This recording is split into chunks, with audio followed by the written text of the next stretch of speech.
Ukraine में टालने के लिए रूस पर तमाम तरह के प्रतिबंध लगाए जा रहे हैं युद्ध टालने के लिए। लेकिन इस बीच हम खार्किव की स्थिति के बारे में बताते हैं, जहां खार्किव पर रूस का एक बार फिर से हमला।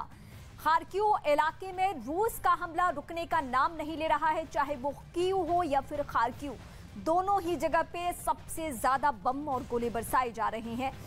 बारूद की आवाज से लोग थर्रा उठे हैं। जो बंकरों में है वो अब बंकर छोड़ के भी पड़ोसी देशों में जाना चाहते हैं। ये खार्किव का वो इलाका जहां तस्वीरें धुंधली इसलिए है क्योंकि ये धमाकों की आवाज और बम की आवाज और उसके बाद जिस तरीके से यहाँ माहौल बना हुआ है उससे लोग खौफ में हैं, वो डरे हुए हैं, वो सहमे हैं।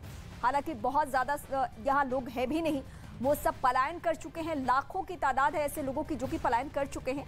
लेकिन जो भी लोग हैं वो बंकरों में हैं, वो चाहते हैं कि बस जान बच जाए और कुछ तो बचना संभव नहीं है इस गोलीबारी में।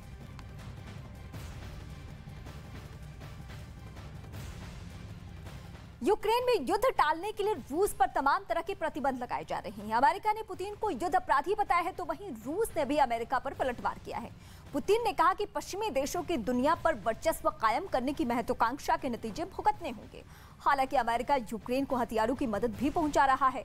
अमेरिका ने कहा कि रूसी सेना से मुकाबला के लिए वो यूक्रेन को हथियार मुहैया कराएगा। यूक्रेन के राष्ट्रपति ज़ेलेंस्की ने मदद की गुहार लगाई है, तो आईसीजे ने रूस से तुरंत युद्ध रोकने की अपील की है। 5 तस्वीरें इस वक्त आपके सामने हैं, जहां बाइडेन का वार, वो किस तरीके से बाइडेन अपना तेवर दिखा रहे हैं ये आप देख चुके हैं। रूस ने भी पलटवार किया है, युद्ध अपराधी बताया है जो बाइडेन को। ज़ेलेंस्की इस बीच गुहार लगा रहे हैं पश्चिमी देशों से, खासकर अमेरिका से, और अमेरिका से कह रहे हैं कि हमें एयरक्राफ्ट चाहिए, एंटी एयरक्राफ्ट चाहिए। अमेरिका मदद को तैयार है, ज़ेलेंस्की की मदद इनडायरेक्टली की जा रही है और आईसीजे उसकी अपील है, वहां पे अपील की जा रही है कि युद्ध रोके रूस हर हाल में। तो लगातार सब तस्वीरें हम आपको दिखाने की कोशिश कर रहे हैं और 22 दिन हो चुके हैं और मदद भी यूक्रेन को मिलती जा रही है। लेकिन इस बीच एक बड़ी खबर जो निकलकर सामने आ रही, रूस यूक्रेन युद्ध पर बड़ी खबर, जहां पर चीन का बयान निकलकर सामने आया। यूएस में चीन के राजदूत का बड़ा बयान है। उन्होंने कहा है युद्ध चीन के लिए अच्छा नहीं है।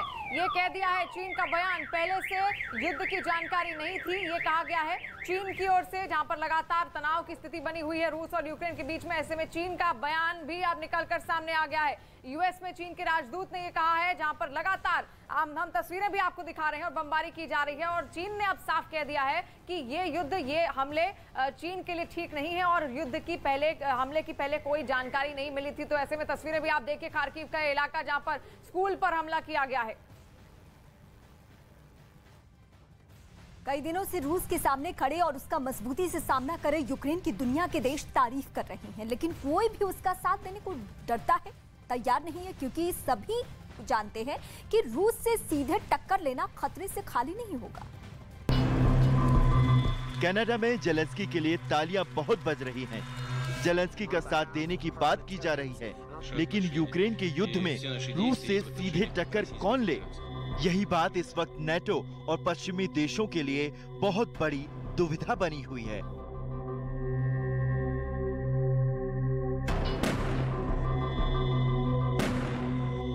Де вони проходять, як ваш прапор у Монреалі, знімають, щоб викинути і замінити російським. Я знаю, що ви підтримуєте Україну, я це знаю щиро, дієво, і ми з Джастином друзі, але я хочу, щоб ви... 24 फरवरी जब युद्ध की शुरुआत हुई थी, तब ज़ेलेंस्की को अमेरिका और नेटो से बहुत उम्मीद थी, लेकिन जो बाइडेन से लेकर बोरिस जॉनसन और जस्टिन ट्रूडो से लेकर एमेनुएल मैक्रो तक सब ने ज़ेलेंस्की को बहुत मजबूर बना दिया। ज़ेलेंस्की रोज मैसेज देते हैं, नेटो को झकझोरते हैं, अमेरिका को जगाने की कोशिश करते हैं, लेकिन ज़ेलेंस्की की बात अब तक अनसुनी रही है। फिर भी ज़ेलेंस्की की जिद अब यूक्रेन में एक मजबूत इरादा बना चुकी है। यही ताकत है कि यूक्रेन अब भी इस युद्ध में रूस से बराबर की टक्कर ले रहा है। I talked to Volodymyr again yesterday, and of course, I understand what he's saying about NATO and the reality of the position. And everybody's always said, and we made it clear to Putin, there's no way Ukraine is going to join NATO anytime soon. But the decision about the future of Ukraine has got to be for the Ukrainian people and for Volodymyr Zelensky as their elected leader, and we will back him. And the most important thing is that Putin's aggression. रूस Ukraine युद्ध के बीच America ने रूस पर बहुत बड़ा आरोप लगाया है। अमेरिका ने रूस पर डॉक्टर्स को बंधक बनाने का आरोप लगाया है। यूएस राष्ट्रपति बाइडेन ने कहा कि रूसी सैनिकों ने अस्पतालों पर बमबारी की और डॉक्टरों को बंधक बना लिया। रूसी सैनिकों ने मारियापुल में एक अस्पताल पर काबू कर लिया है, कब्जा कर लिया है और वहां पर डॉक्टर्स के साथ ही मरीजों को भी बंधक बना लिया गया है। ये यूएस राष्ट्रपति का ये बड़ा बयान है, सनसनीखेज आरोप है रूसी सैनिकों पर। हालांकि इसकी सच्चाई से आप सब वाकिफ हैं कि रूस कितना हमलावर हो चुका है। रूस के जो सैनिक हैं वो स्कूलों पे, अस्पतालों पे, सब पे बम बरसा रहे हैं, तो ऐसा वो कर सकते हैं, इस बात की संभावना है, आशंका जाहिर की जा रही है। वहीं यूक्रेन ने खेरसोन एयरपोर्ट पर रूसी फौज के 3 हेलीकॉप्टर्स को ढेर करने का दावा किया है। उसने सबूत के तौर पर कुछ तस्वीरें भी साझा की है और ये वो तस्वीरें हैं जो कि यूक्रेनियों की तरफ से, यूक्रेनी सैनिकों की तरफ से साझा की गई है। ये एयरपोर्ट का इलाका है और कहा गया है कि जो 3 हेलीकॉप्टर थे रूसी सेना के, उसे पूरी तरीके से ध्वस्त कर दिया गया है, मलबे में तब्दील कर दिया गया है। ये उसी अटैक की तस्वीरें खेरसोन इलाके से हम आपको दिखा रहे हैं। तो खेरसोन वो इलाका है जो रूसियों का दावा है कि वो पूरी तरीके से उनके काबू में है, लेकिन अब चौतरफा हमला करते हुए और चौतरफे मोर्चे पे लोहा लेते हुए अब यूक्रेनी सैनिकों के सामने चुनौती ये है कि अगर बेदखल करना है रूसी सैनिकों को तो हर जगह से करना होगा जहां उनका काबू है। और यही वजह है कि जो एयरपोर्ट का एरिया जिसका इस्तेमाल ये लोग आने जाने और यहां से मूवमेंट करने के लिए कर रहे थे, वहां हेलीकॉप्टर्स थे, वो सीधे खेरसोन इलाके में यूक्रेनी सेना ने उस हेलीकॉप्टर पे वार किया है। रूस यूक्रेन युद्ध के बीच अमेरिकी राष्ट्रपति जो बाइडेन ने यूक्रेन को करीब 6100 करोड़ रुपए की अतिरिक्त सुरक्षा सहायता देने की घोषणा की है।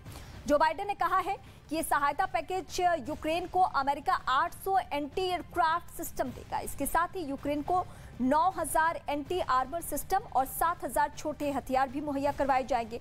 अमेरिका ड्रोन भी यूक्रेन को देने वाला है और इससे पहले भी वो इनडायरेक्टली सपोर्ट कर रहा है। $800 million in assistance. That brings the total of new U.S. security assistance to Ukraine to $1 billion just this week. Our new assistance package also includes 9,000 anti-armor systems. कई दिनों से रूसी हमलों का सामना कर रहा यूक्रेन रूस के सामने डटकर खड़ा है, लेकिन रूस ने यूक्रेन में जो तबाही मचाई है वो बेहद खतरनाक है और वहां की इमारतों और सैन्य ठिकानों को बर्बाद कर दिया गया है। कीव के बाहर रूस की फौज मौजूद है और अंदर शहर में बमबारी के शोले आम लोगों को झुलसा रहे हैं। कीव में 15 मंजिला अपार्टमेंट पर जब रूस की एयर स्ट्राइक हुई, उसके बाद का मंजर देखिए। यहाँ करीब में एक मिलिट्री फैक्ट्री को भी टारगेट किया गया। रूस की आर्टिलरी यहाँ पर खूब बरसी। रूस ने ड्रोन से हमलों की तादाद भी बढ़ा दी है।